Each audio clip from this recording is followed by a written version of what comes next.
ताली बजाते हुए हम लोग स्वागत करेंगे प्रभु के दास का। और हमारे बीच में परमेश्वर के दास पास्टर अंजन जैना जी हैं और रेवरेंड अंजन जैना जी, मैं आगे का समय के हाथ में समर्पित करना चाहता हूँ। पास्टर जी, आगे का समय आपके हाथ में है और जैसा परमेश्वर का आत्मा आपको अगुवाई करता है वैसे आप आगे के समय में हमें लेके चलिए। सबको जय मसीह की। और मुझे जय मसीह की pastor ji. Praise the Lord, praise the Lord. परमेश्वर आपको आशीष दे। Thank you, thank you. परमेश्वर का धन्यवाद हो। और प्रभु ये खूबसूरत समय आपके मेरे जीवन में दिया है, इसलिए प्रभु का बहुत बहुत धन्यवाद हो। और मैं प्रभु को धन्यवाद देता हूँ। उसके साथ साथ पास्टर राजू जॉन, उनको भी धन्यवाद देता हूँ। भाई एक मेरे अच्छे मित्र है, मेरे अच्छे दोस्त है, एक भाई है जो एक्चुअली दुख सुख कभी कभी बैठ के बांटते हैं, बहुत बाइबल से चर्चा करते हैं। और बहुत बहुत धन्यवाद भाई, आपने आज मुझे बुलाया है परमेश्वर का वचन बांटने के लिए। और मुझे विश्वास है प्रभु आपके साथ, मेरे साथ जरूर बातें करेंगे, जरूर बातें करेंगे, और मुझे पूरा विश्वास है। और मैं इतना अनुरोध करूंगा, अपने ध्यान प्रभु के वचन की ओर केंद्रित करें, इधर उधर नहीं। प्रभु का वचन सबसे बड़ी चीज़ है। हम गाते हैं, बजाते हैं, सब अच्छी बात है, लेकिन प्रभु के वचन में जब बैठते हैं, प्रभु के वचन सुनने के लिए, प्रभु आपके मेरे साथ बातें करने लगता है। इसलिए आइए प्रभु के वचन की ओर जाएंगे। और मेरे साथ निकालिए मत्ती की किताब, मत्ती 8 अध्याय, मत्ती 8 अध्याय। और मैं आप लोग के लिए पढ़ दूंगा, क्योंकि एक्चुअली मेरे जो प्रचार है और एक डिवाइस में रिकॉर्डिंग हो रहा है, और इसलिए मैं ही पढ़ूंगा आप लोग के लिए। मत्ती 8 अध्याय 1 से लेके 4 तक मैं आप लोग के लिए पढ़ दूंगा। जब वह उस पहाड़ से उतरा तो एक बड़ी भीड़ उसके पीछे हो ली। और देखो, एक कोढ़ी ने आकर उसे प्रणाम किया और कहा, हे प्रभु, यदि तू चाहे तो मुझे शुद्ध कर सकता है। यीशु ने हाथ पकड़कर उसे छुआ और कहा, मैं चाहता हूं तू शुद्ध हो जा। और वह तुरंत कोढ़ से शुद्ध हो गया। और यीशु ने उससे कहा, देख, किसी से ना कहना, परंतु जाकर अपने आप को याजक को दिखा, और जो चढ़ावा मूसा ने ठहराया है उसे चढ़ा, ताकि लोगों के लिए गवाही हो। प्रभु अपने वचन पर बहुत ऐसे आशीर्वाद दे। आइए सब आंखें बंद करेंगे, प्रभु के वचन के लिए प्रार्थना करेंगे। हे प्रभु, तू वचन रूपी परमेश्वर है और ये वचन तेरा है प्रभु। जब तेरे वचन की ओर जाते हैं, इंसान की ज्ञान से नहीं, तेरे ज्ञान में होकर तेरे वचन में से बातें करेंगे, इसलिए तू आशीष दे। हम जितने भी प्रभु आज यहाँ है, तेरे वचन की ओर अपने ध्यान केंद्रित करेंगे, इसलिए तू आशीष दे। इस प्रार्थना यीशु मसीह के नाम से मांगता हूँ, आमीन, आमीन। मैं फिर से प्रभु को धन्यवाद देता हूँ ये समय के लिए। प्रभु गौरव पाए, प्रभु स्तुति पाए। आज गुरु प्रभाव भारत की कोने कोने में दिखाई देता है। गांव में चले जाओ, शहर में चले जाओ, हर जगह में गुरु प्रभाव दिखाई देता है।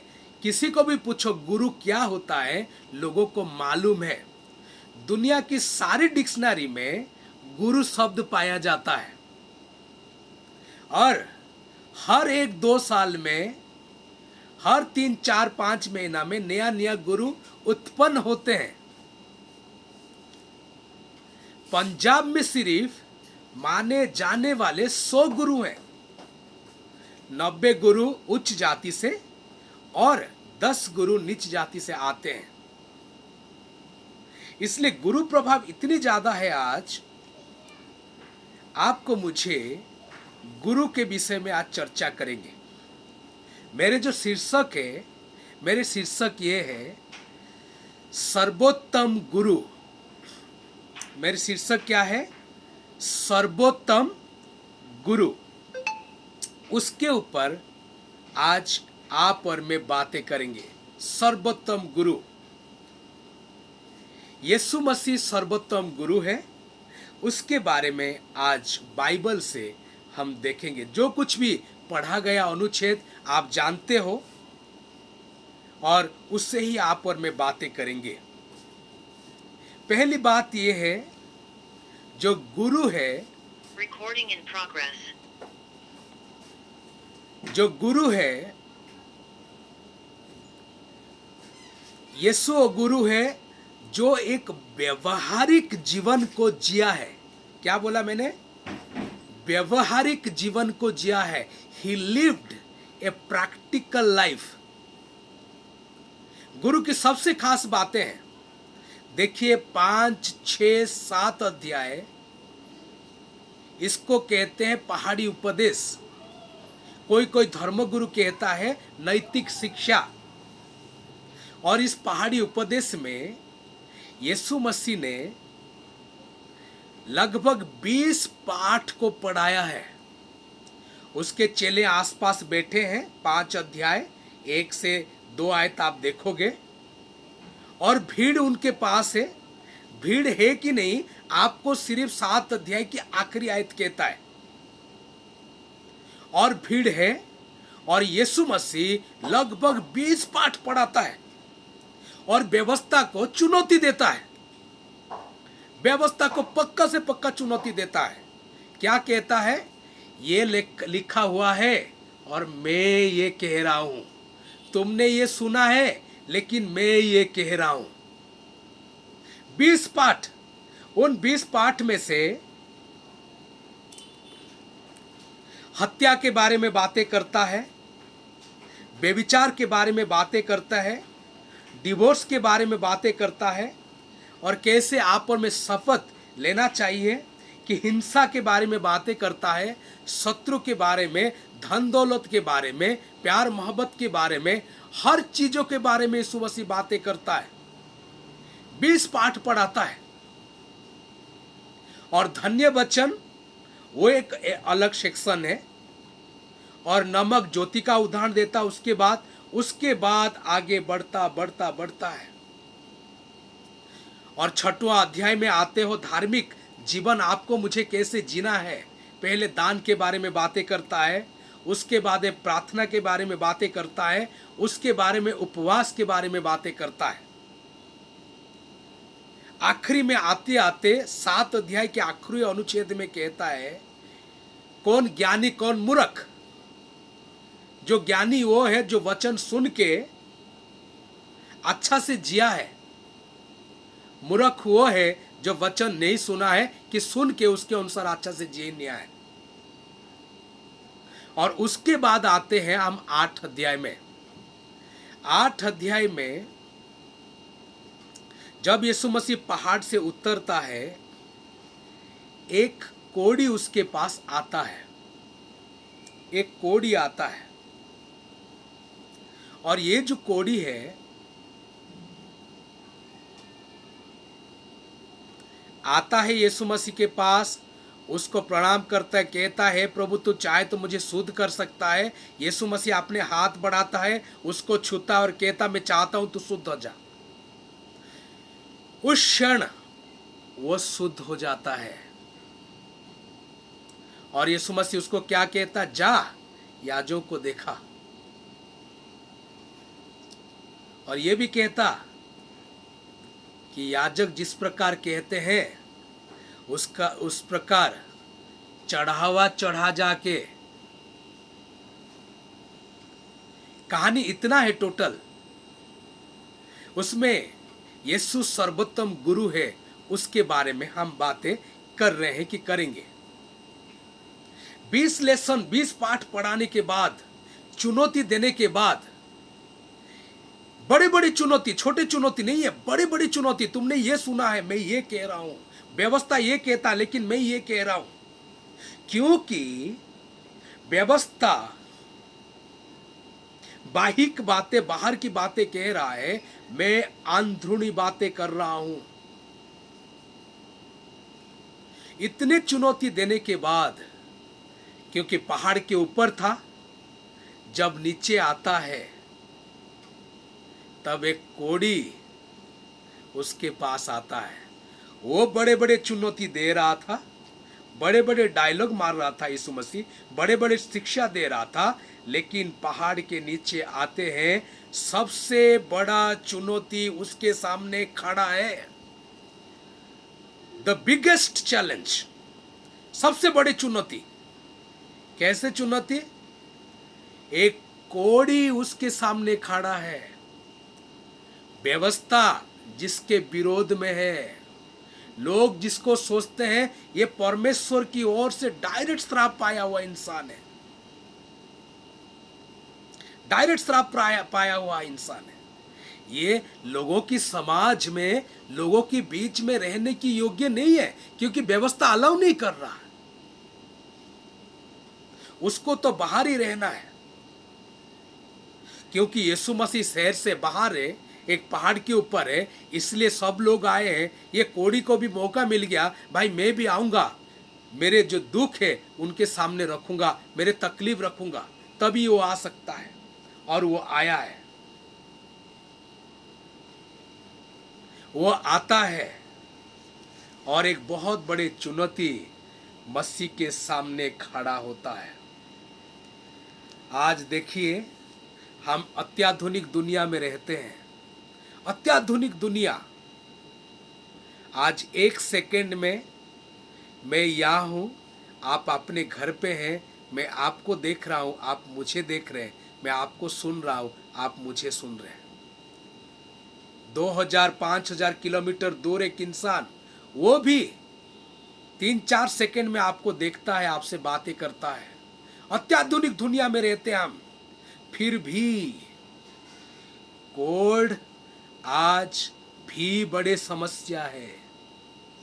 आज भी कोढ़ी को लोग नफरत करते हैं, आज भी वो अलग रहता है।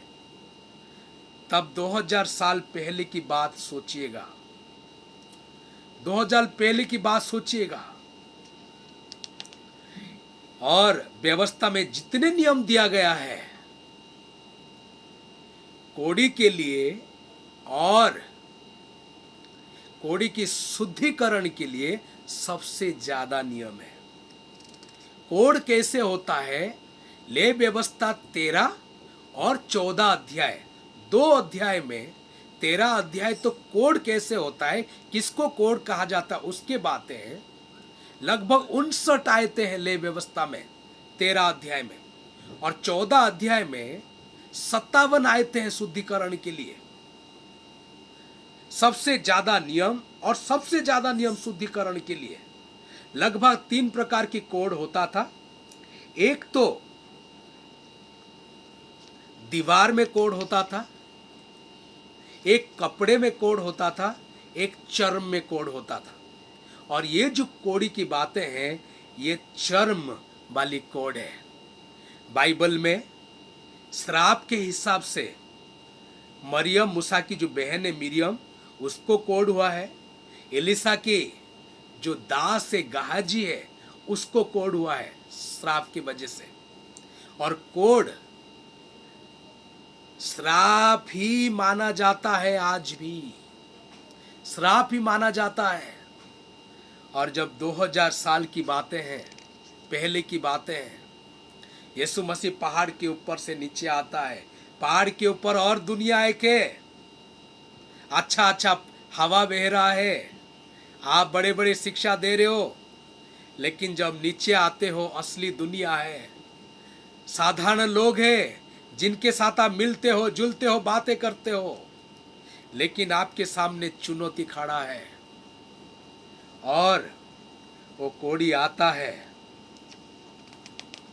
यीशु मसीह को कहता है, हे प्रभु, तू चाहे तो मुझे शुद्ध कर सकता है।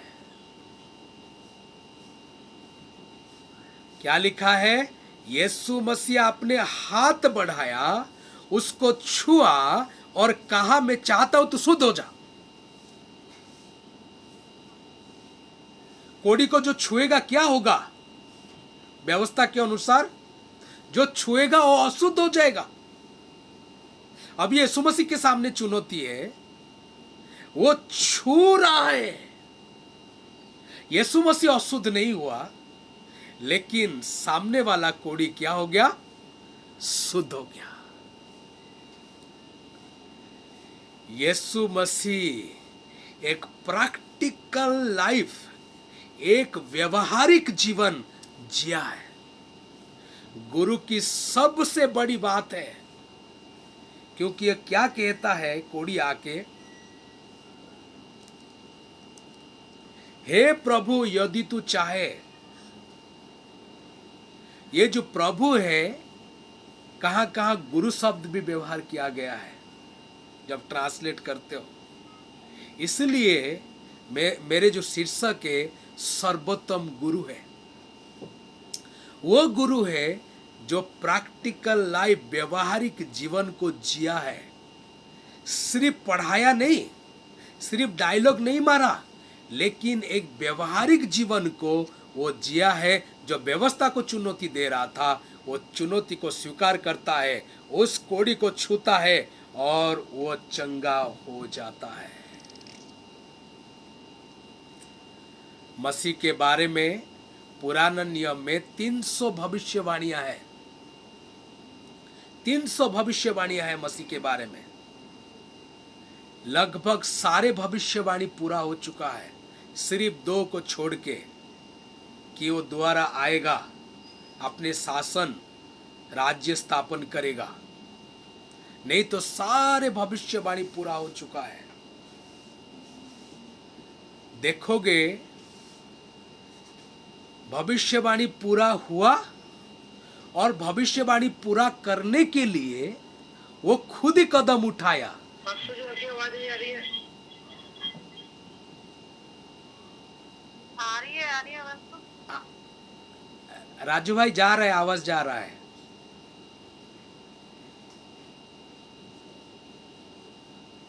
भविष्यवाणी को पूरा करने के लिए वो क्या किया? व्यवहारिक जीवन में जिया, भविष्यवाणी को पूरा करने के लिए। मेरे बात ध्यान से सुनिएगा। आपको मुझे जो उद्धार मिला है, सिर्फ मसीह मरने से आप और मैं उद्धार नहीं पाए हैं। वो तो एक टाइम का उद्धार है, लेकिन जो दिन प्रतिदिन आप और मैं पाप से उद्धार पाते हैं, किस कारण पाते हैं? मसीह जो जिंदगी जिया है, उस प्रकार जी के पवित्र आत्मा के द्वारा शुद्धि प्राप्त होके हर प्रकार रोज पाप से उद्धार पाते रहते हैं। क्योंकि मसीह जैसे जिया है ऐसे नहीं जिएंगे, आपकी मेरे भी उद्धार नहीं हो सकता।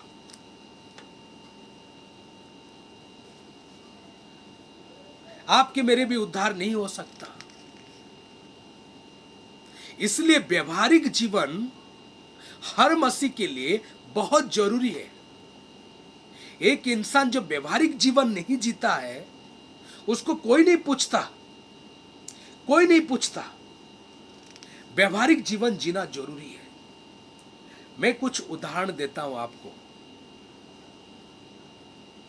एक भाई बस में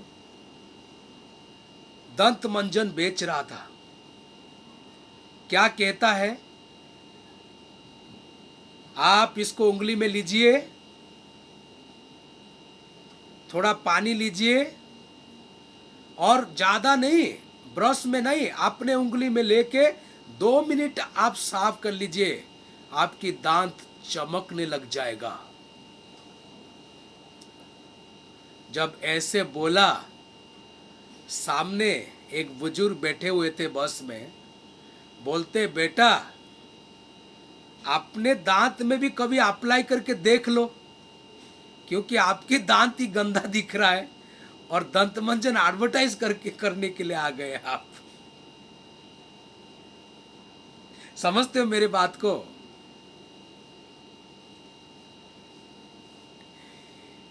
हम क्या बोल रहे हैं, कैसे कर रहे, बड़ी बात नहीं। मसीह की तरह जीवन जी रहे कि नहीं, व्यवहारिक जीवन में हम मसीह को दिखा रहे कि नहीं। पहला कोरिन्थियों 12 अध्याय देखोगे,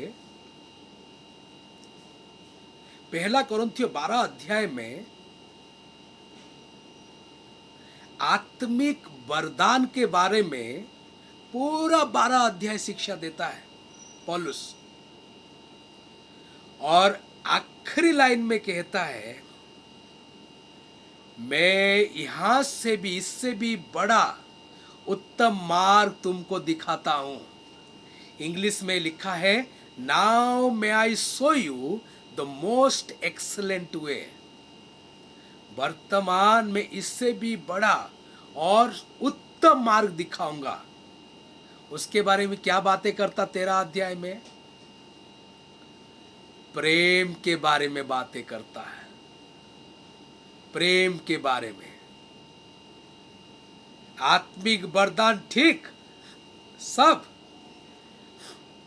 मैं अन्य भाषा कहूं, मैं भविष्यवाणी कहूं, मैं प्रचार करूं, मैं चंगाई दूं, आत्मिक वरदान ठीक, लेकिन मैं इससे भी बड़े उत्तम मार्ग, उससे भी सबसे अच्छा, वो है प्रेम, प्रेम, प्रेम। क्योंकि वो व्यवहारिक जीवन है, वो व्यवहारिक जीवन है। इसलिए व्यवहारिक जीवन बहुत जरूरी है, बहुत बड़ी बात है।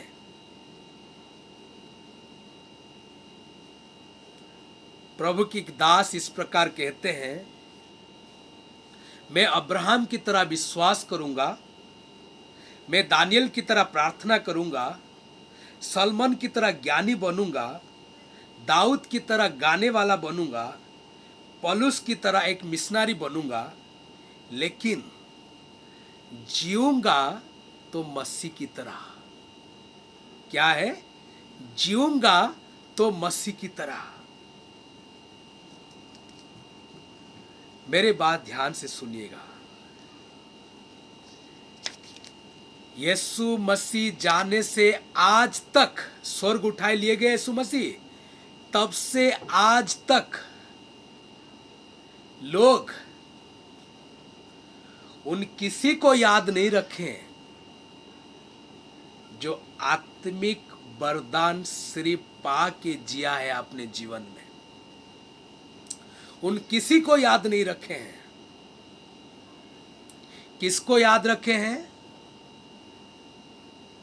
जो आत्मिक वरदान पाने के साथ साथ व्यवहारिक जीवन को जिया है, मसीह की तरह एक जीवन को जिया है, और उसको ही लोग याद रखे हैं। चाहे आप अगस्टिन हिप्पो कहो, पॉलीकार्प कहो, मार्टिन लूथर कहो, जॉन काल्विन कहो, डॉक्टर बिली ग्राहम कहो, ये सबको लोग इसलिए याद रखे हैं, वचन की सेवा के साथ साथ एक उत्तम मसीह जीवन उन्होंने जिया है। इसलिए पौलुस हियाब के साथ कहता है, मैंने अपने दौड़ को पूरा किया है। यीशु मसीह अपने अंतिम सांस में कहता है, समाप्त हुआ है, मैंने जिया है। मेरे प्रियो, क्या आप और मैं कह पाएंगे, मैं जी रहा हूं, मसीहत जी रहा हूं मैं? इतना कहना बहुत जरूरी है, इतना करना जरूरी है। जब तक मसीहत जिया नहीं जाता, तब तक वो मसीहत नहीं है। वो मसीह एक प्रैक्टिकल जीवन जी के दिखाया आपके लिए, मेरे लिए। पिता परमेश्वर आपको मुझे इस तरह प्रेम किया। जब हम पापी ही थे, यीशु मसीह आपके लिए, मेरे लिए क्या है, क्रूस पर चढ़ गया। क्या लिखा है? परमेश्वर अपना प्रेम इस प्रकार प्रकट किया। प्रकट करने का मतलब करके दिखाना कि हम पापी ही थे, अपने बेटे को हमारे लिए क्रूस पर चढ़ा दिया। करके दिखाया। पुत्र परमेश्वर अपने जीवन जी के दिखाया। पवित्र आत्मा परमेश्वर रोज आपके लिए, मेरे लिए जी रहा है, अपना काम कंटिन्यू कर रहा है। प्रैक्टिकल जीवन अति आवश्यक है। आप और मैं कितने ज्ञानी, कितने पंडित, कितने दान धर्म करते हैं, कितने बड़ी बड़ी बातें कहते हैं, कितने आत्मिक वरदान में भरे हुए हैं, ये किसी हाल पे बड़ा नहीं है।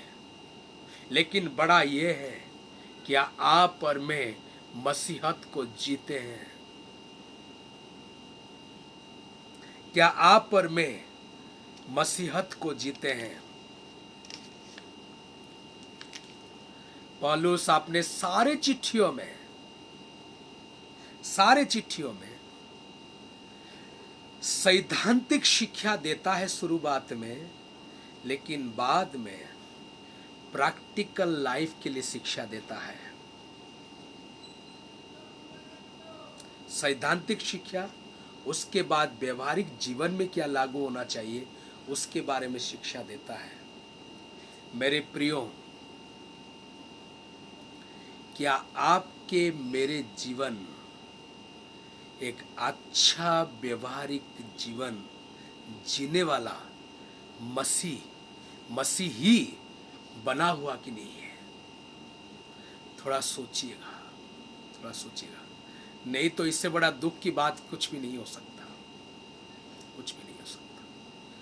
और जो प्रभु के पीछे आप और मैं चल रहे हैं, जो प्रभु को आप और मैं अनुसरण कर रहे हैं,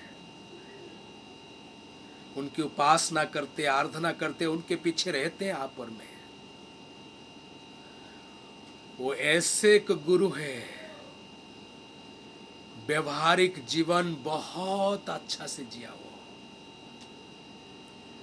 आपको मुझे भी व्यवहारिक जीवन अच्छा से अच्छा जीना चाहिए।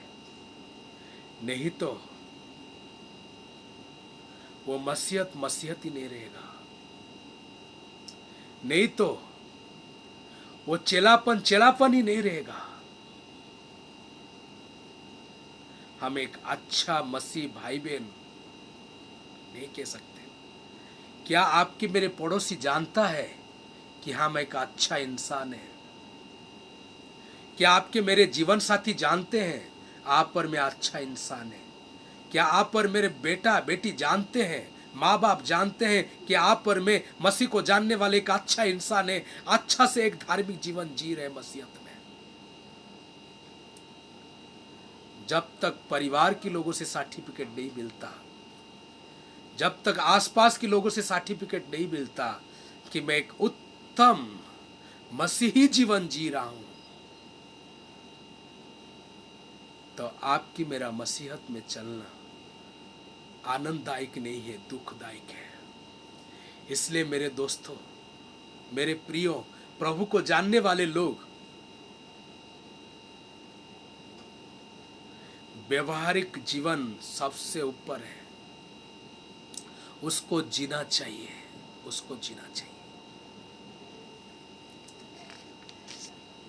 मसीह जो सर्वोत्तम गुरु है, उन्होंने व्यवहारिक जीवन जिया था और आपको मुझे भी व्यवहारिक जीवन जीना चाहिए। दूसरी बात है, वो ऐसे एक सर्वोत्तम गुरु है जो परमेश्वर के वचन की महत्वता को ऊपर रखता है। परमेश्वर के वचन के महत्वता को ऊपर रखता है। यदि एक गुरु जो वचन से कि जो धर्मशास्त्र से वो शिक्षा देता है, उसके वचन को ही महत्व नहीं देता है तो गुरु नहीं है। यीशु मसीह वचन की महत्वता को अच्छा से जानता था, इसलिए वचन की महत्व यहां दे रहा है। 4 आयत को पढ़ूंगा मैं। यीशु ने उससे कहा, देख, किसी से ना कहना, परंतु जाकर अपने आप को याजक को दिखा, और जो चढ़ावा मूसा ने ठहराया है उसे चढ़ा, ताकि लोगों के लिए गवाही हो।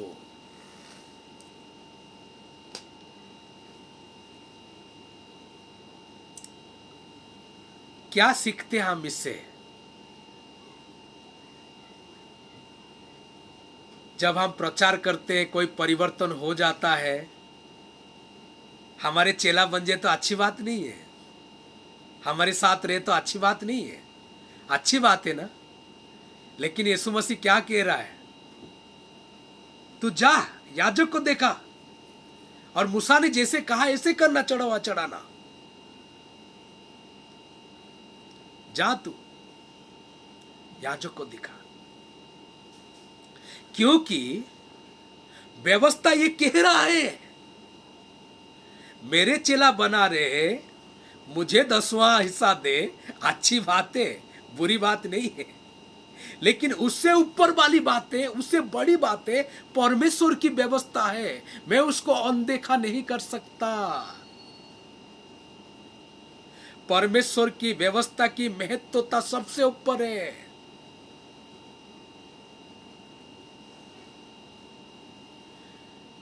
कितने बड़ी बात है। यीशु मसीह की और एक कोई चेला बढ़ जाता, पीछे चलना वाला और बढ़ जाता, लेकिन नहीं, व्यवस्था को वो ऊंचा रख रहा है, क्योंकि मूसा की व्यवस्था ऐसे कह रहा है और करना जरूरी है। इसलिए मसीह क्या कहता है?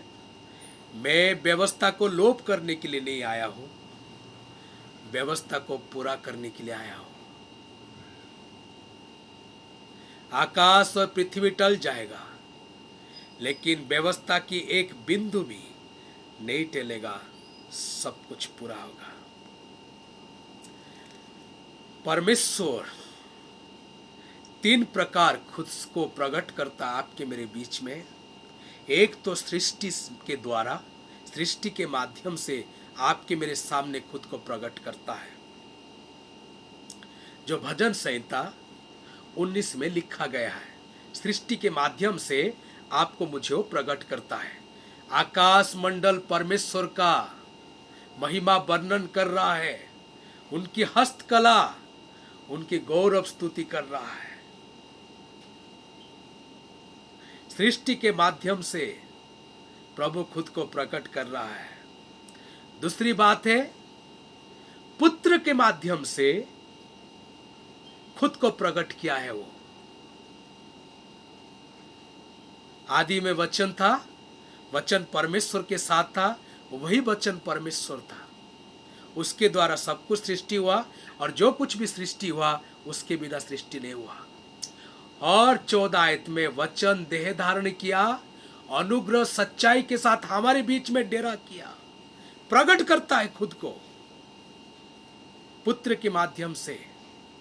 और तीसरी बात है, वो धर्म शास्त्र के माध्यम से आपके मेरे सामने खुद को प्रकट करता है। आप और मैं धर्म शास्त्र के माध्यम से ही उनके इच्छा को जान पाते हैं, उनके बारे में सीख पाते हैं, वो क्या कहता है समझ पाते हैं।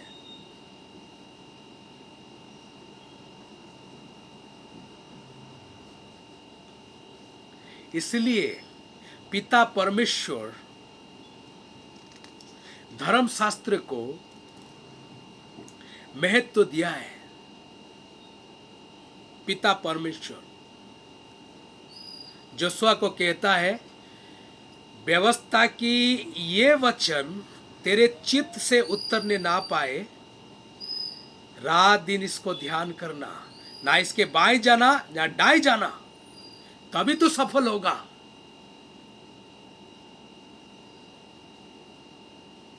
और पुत्र परमेश्वर, मत्ती 5 अध्याय में हम देखते हैं कितना महत्व है परमेश्वर की व्यवस्था। वो कहता है, और पवित्र आत्मा परमेश्वर आपके मेरा शिक्षक है। कहां से शिक्षा देगा? वचन से, वचन से, वचन से। जब भी आप और मैं पढ़ते हैं, प्रभु आपके मेरे साथ बातें करता है, पवित्र आत्मा शिक्षा देता है। जब त्रित्व परमेश्वर, त्रिएक परमेश्वर वचन की महत्वता को समझते हैं, उसके अनुसार वो काम करते हैं, आप और मैं उनके पीछे चलने वाले वचन की महत्वता को समझना अति जरूरी है, अति आवश्यक है। आप इसे, आप और मैं पीछे नहीं हट सकते। वचन की महत्वता को जानना जरूरी है, जानना जरूरी है। बाइबल की और 2 बातें उदाहरण में आप लोग को दूंगा, खास करके वचन से रिलेटेड बातें। पत्रस की किताब आप पढ़ोगे, पहला पत्रस नहीं दूसरा पत्रस शायद, उसके पहला अध्याय 20 आयत को जब आगे पढ़ोगे आप, लिखा हुआ है, यीशु के उस बड़े महिमा को हमने देखा है। कौन सा महिमा? मत्ती 17 अध्याय में यीशु मसीह जब रूपांतरित हो रहा है, स्वर्गीय रूप धारण कर रहा है। पत्रस, याकूब, यूहन्ना वहां है, देखा है उन्होंने। और उसके बाद कहता है, व्यवस्था की जो भविष्यवाणी, जो भविष्यवक्ता की कोई बात है, उसके मुंह से नहीं आता है, प्रभु की ओर से दिया गया है। सबसे बड़े महिमा, अच्छी बात है, लेकिन उससे ज्यादा इंपॉर्टेंट क्या है? प्रभु की वचन है, प्रभु के वचन है। आप लाजर की कहानी जानते होंगे। एक अमीर इंसान होता है और एक गरीब भिखारी लाजर होता है, उसकी दरवाजा में खड़ा रहता है और उसके झुटन जो भी गिरता, टेबल से गिरता है, वो खाता है और दोनों का मृत्यु हो जाता है। लाजर अब्राहम की गोद में जाके बैठा हुआ है, लेकिन ये अमीर व्यक्ति आग की झील में गिरा हुआ है जाके। ऐसे आग की झील, वो मर नहीं रहा, उसका खत्मा नहीं हो रहा, ध्वंस नहीं हो रहा, नष्ट नहीं हो रहा है, सिर्फ तड़प रहा है। आप सोचिए, आधे घंटे के लिए लाइट चला जाता तो कितना हालत खराब होता आपका मेरा। सोचते हैं, आधे घंटे के लिए लाइट चला जाए तो हालत गर्मी में कितना खराब होता है। लेकिन वह तो आग का झील है, और उस आग के झील में तड़पना, इसलिए कह रहा है, हे प्रभु अब्राहम,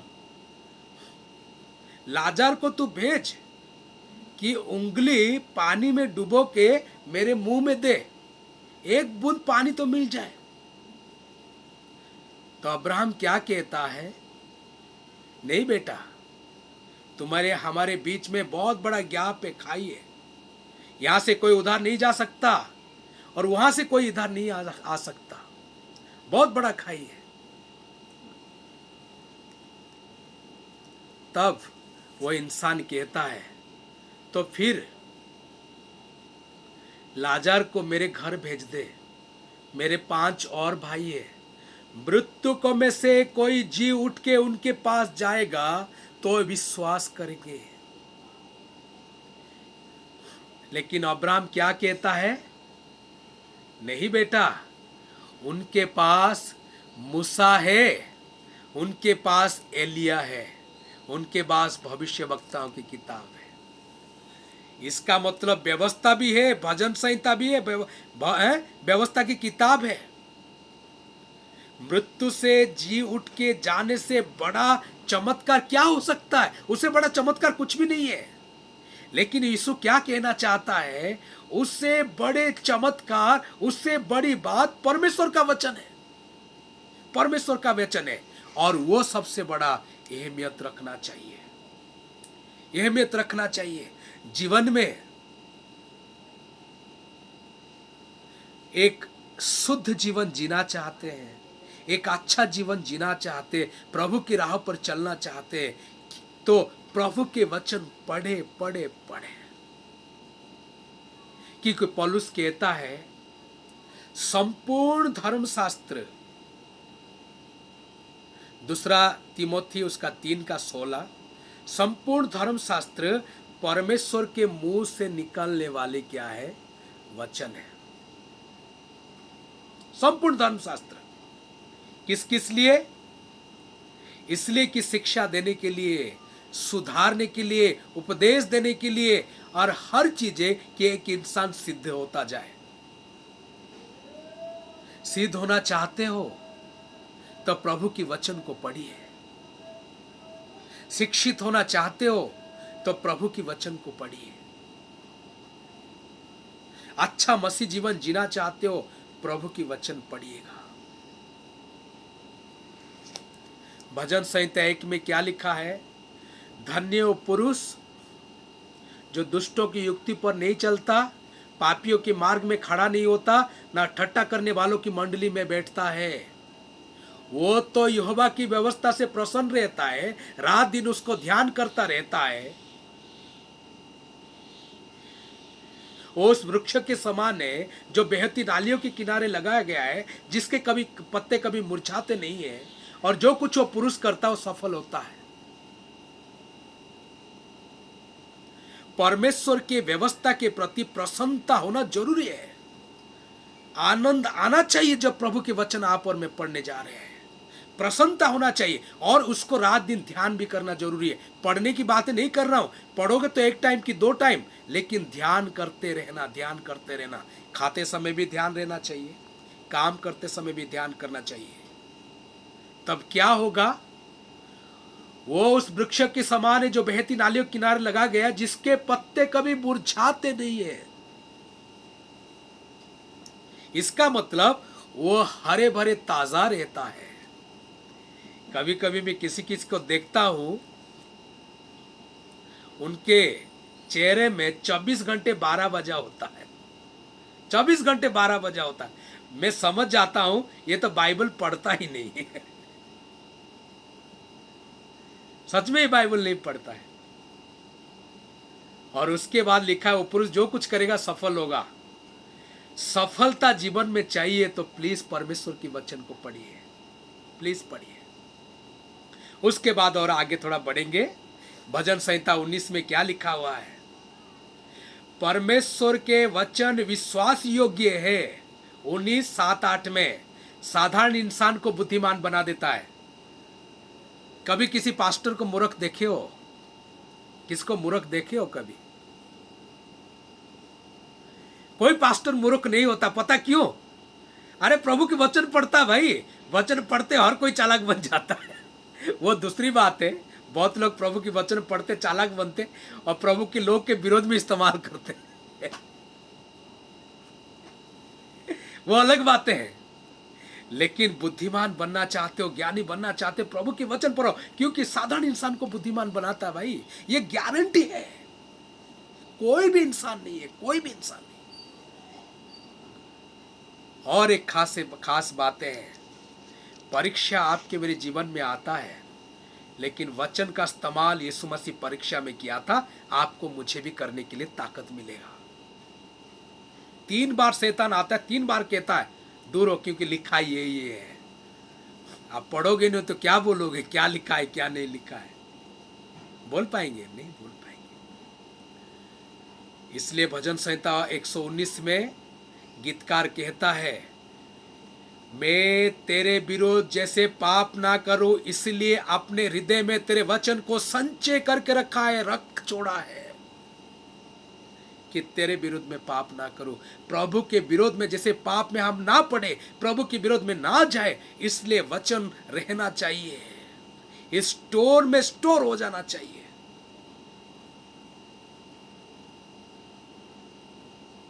मेरे प्रियो,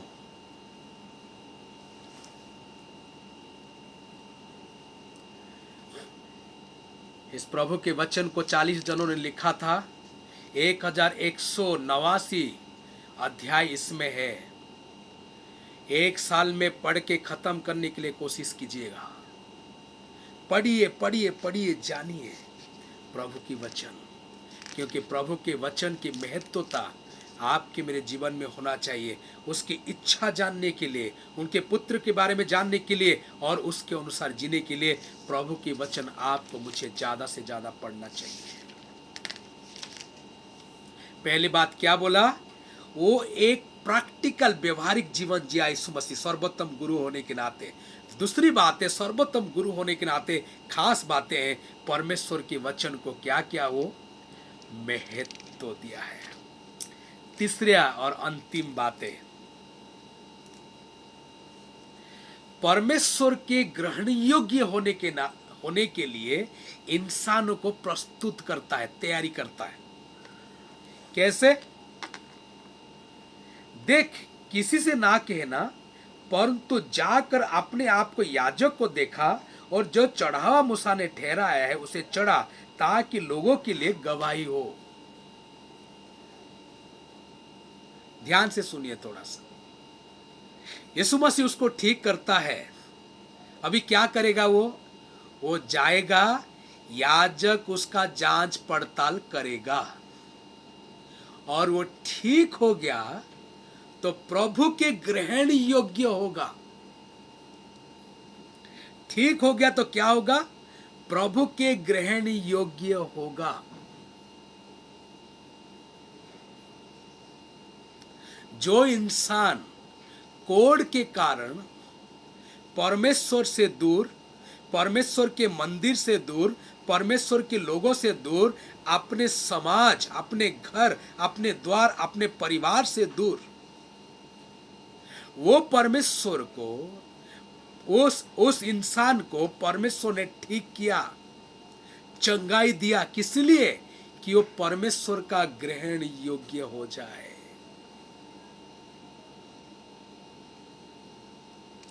परमेश्वर के ग्रहण योग्य हो जाए। इसका अर्थ यह है, यीशु मसीह बीच में खड़ा हुआ है। ध्यान से सुनिए। इधर से जो आता है,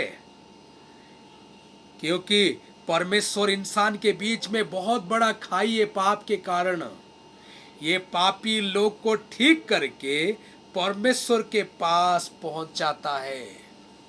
नहीं तो पवित्र परमेश्वर के पास कैसे जा सकता है कि इंसान? आपको मालूम है दानियल कितने साल के बाद राजा के सामने गया? कितने साल लगा उनको राजा के पास खड़ा होने के लिए सामने?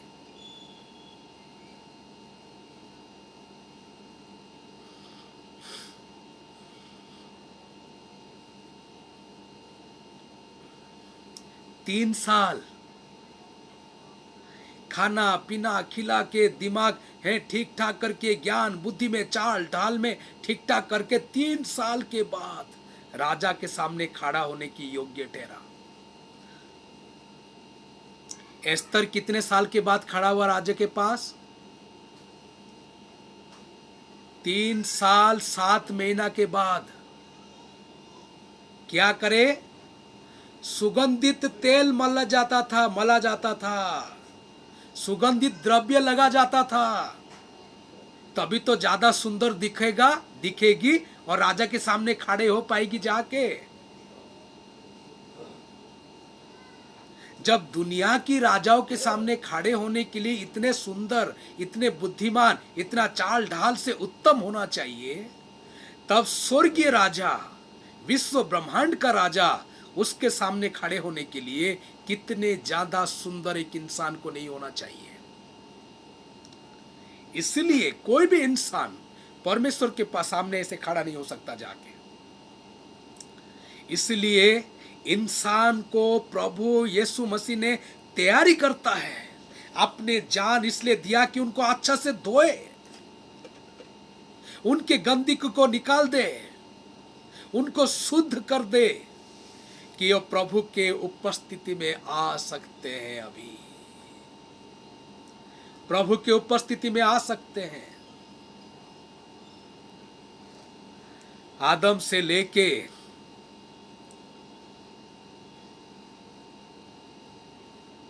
बपतिस्मा देना योना तरफ बहुत लोग आए, चले गए, लेकिन यीशु मसीह आया, क्योंकि उसका नाम क्या है? यीशु मसीह। यीशु मसीह। मसीह का मतलब क्या है? मसीह का मतलब अभिषिक्त व्यक्ति। मसीह का मतलब क्या है? अभिषिक्त व्यक्ति। यीशु का मतलब क्या है? उद्धार करने वाला। अभिषिक्त व्यक्ति क्यों है? क्योंकि पुराना नियम में 3 पदवी को अभिषिक्त किया जाता था। एक तो याजक। याजक का काम क्या है? याजक का काम क्या है? लोगों की फरियाद को, अनुरोध को, विनती को लेके प्रभु के पास जाना और प्रभु को बताना ये बातें। भविष्यवक्ता का क्या काम था?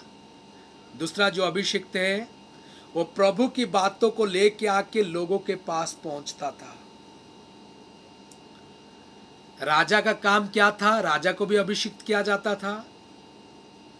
परमेश्वर के नियम शासन के अनुसार लोगों को शासन करता था। ये तीनों का एक काम था कि सब लोगों को अच्छा करे कि परमेश्वर की ग्रहण योग्य हो सके। और इनको अभिषिक्त किया जाता था, राजा को, भविष्यवक्ता को और किसको? याजक को। और यीशु मसीह को डायरेक्ट अभिषिक्त व्यक्ति कहा गया, यीशु मसीह कहा गया, क्योंकि वो राजा, वो भविष्यवक्ता और वो याजक है। याजक की नाते अपने लहू को आपके लिए, मेरे लिए चढ़ाया। भविष्यवक्ता होने के नाते परमेश्वर के वचन को आपके मेरे सामने सही तरीके से व्याख्या किया। और राजा होने के नाते परमेश्वर की हर अनुशासन में आपको मुझे शासन करता है और पापों से सुरक्षा देता है। वो अभिषेक व्यक्ति कि आपको मुझे संपूर्ण तैयारी करे, संपूर्ण तैयारी करे, आपको मुझे सुंदर बना दे कि आप और मैं परमेश्वर के ग्रहण योग्य ठहरे, कि प्रभु आपको मुझे ग्रहण करे।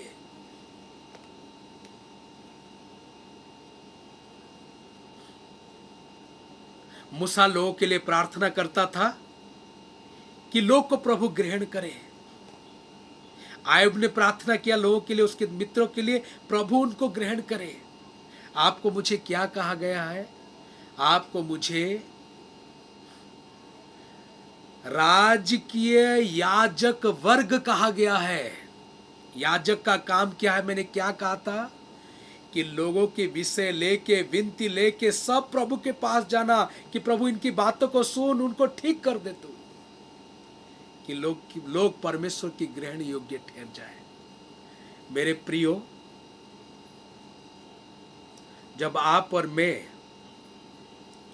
परमेश्वर की ग्रहण योग्य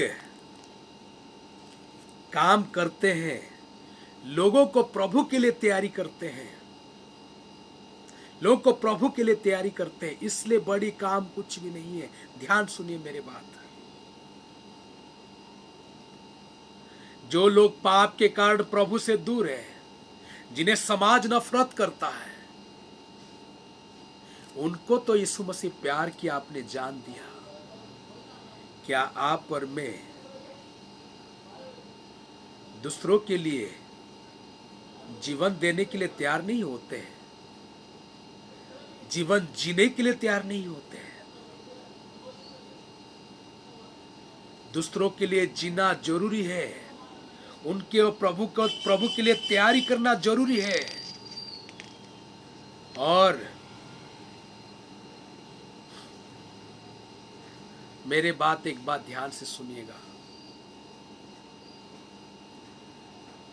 ये विश्व ब्रह्मांड परमेश्वर का है, उसको प्रभु के लिए तैयार करना आपके मेरे जिम्मेवारी है, आपकी मेरी जिम्मेवारी है। दूसरों कोई ये दुनिया को सुंदर नहीं करेगा, सिर्फ आप और मैं सुंदर करेंगे। लोगों को दूसरा कोई सुंदर नहीं करेगा, सिर्फ आप और मैं। प्रभु जिम्मेवारी आपको मुझे दिया है। आज लाखों लोग प्रभु से दूर हैं, पाप के कारण दूर है। प्रभु चाहता है आप और मैं अपने कदम उठाए जाए, उनको प्रभु के बारे में बताए, प्रभु के प्रेम को बांटे और उनको प्रभु के लिए तैयार कर दे, प्रभु के लिए सुंदर बना दे कि प्रभु के क्या हो सकते हो, ग्रहण योग्य हो सकते हैं। क्या आप और मैं नहीं चाहते कि लोग परमेश्वर की उपस्थिति में जाए, लोग स्वर्ग जाए? आज एक दिन में 27,000 लोग भारत में मर रहे हैं, 3 दिन में लगभग 1 लाख लोग मरते लगभग, प्रभु से दूर होके मर रहे हैं। ये आपकी मेरी जिम्मेवारी है कि प्रभु के वचन उनके पास जाए। आपके मेरे जीवन जिम्मेवारी है उनको हम ऐसे सुंदर बनाए कि प्रभु के सामने उपस्थित कर सके कि प्रभु तू मुझे जो जिम्मेवारी दिया था मैंने ठीक से किया है।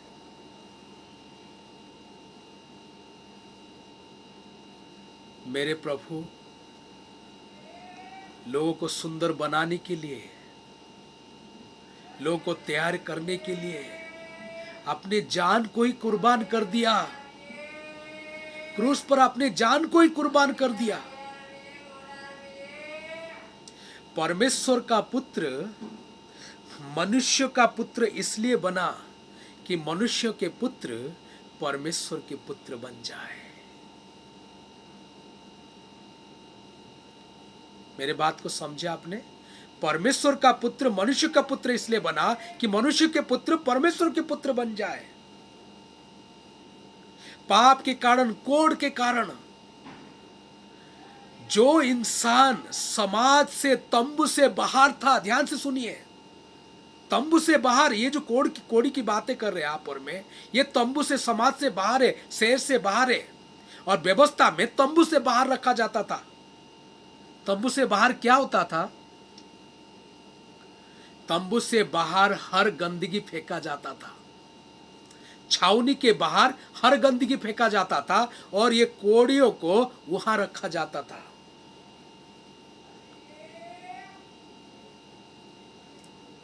आपके मेरे प्रभु, आपके मेरे यीशु मसीह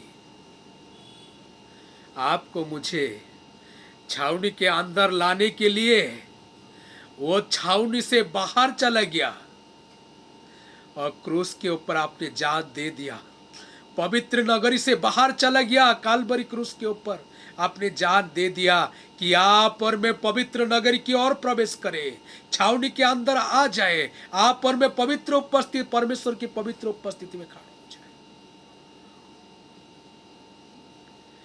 क्या लोगों के लिए, लोग को प्रभु के ग्रहण योग्य करने के लिए आप और मैं कुछ नहीं कर सकते? आपके मेरे उत्तरदायित्व बनता है ये। आपके लिए, मेरे लिए कोई दूसरा रास्ता नहीं मेरे दोस्तों, कोई दूसरा रास्ता नहीं है।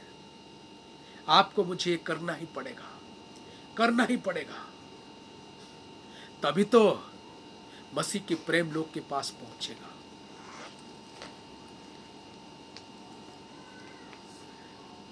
बहुत कुछ बातें हम प्रभु के वचन में सीखे हैं।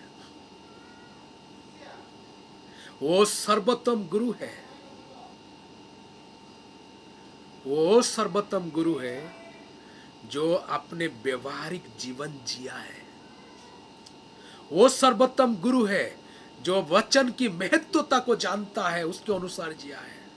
वो सर्वोत्तम गुरु है क्योंकि हर गुरु का ये फर्ज बनता है उसको अच्छा शिक्षा देके उसको एक अच्छा इंसान बनना, और जो ईश्वर को मानता है गुरु, वो ईश्वर की ग्रहण योग्य बनाना। यीशु जो सर्वोत्तम गुरु है, आपको मुझे अपने लहू से धो दिया, सुंदर किया, आप और मैं परमेश्वर के ग्रहण योग्य बन जाए। प्रभु की उपस्थिति में जाए, अंतिम दिन में स्वर्ग धाम में पहुंच जाए कि हमेशा के लिए प्रभु के आनंद में आनंदित रहे। प्रभु आपको मुझे बहुत ऐसे ये वचन के द्वारा आशीर्वाद दे। आइए सब आंखें बंद करते हैं और प्रभु के इस वचन के लिए प्रभु को धन्यवाद देंगे और खुद को समर्पण करेंगे।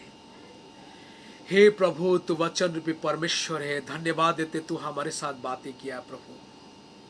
तू वास्तव में बात करने वाला परमेश्वर, बातें करने वाला परमेश्वर और हमारे साथ रहने वाला परमेश्वर। तू जो सर्वोत्तम गुरु है, यह हमें बताया परमेश्वर। प्रभु प्रैक्टिकल जीवन तेरे तरह मसीहत को जिएंगे, इसलिए तू आशीष दे। तेरे तरह वचन को अहमियत जाने तू हमें आशीर्वाद दे। और तेरे तरह परमेश्वर लोगों को तेरे लिए सुंदर बनाए, तेरे ग्रहण योग्य बना दे, इसलिए तू हमें आशीष दे। धन्यवाद देते तू हमारे साथ बातें किया।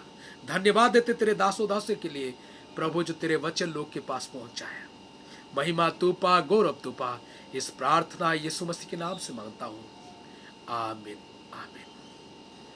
प्रभु आप सबको बहुत ऐसे इस वचन के द्वारा आशीर्वाद दे। सबको जय मसीह की जय मसीह। आमीन आमीन।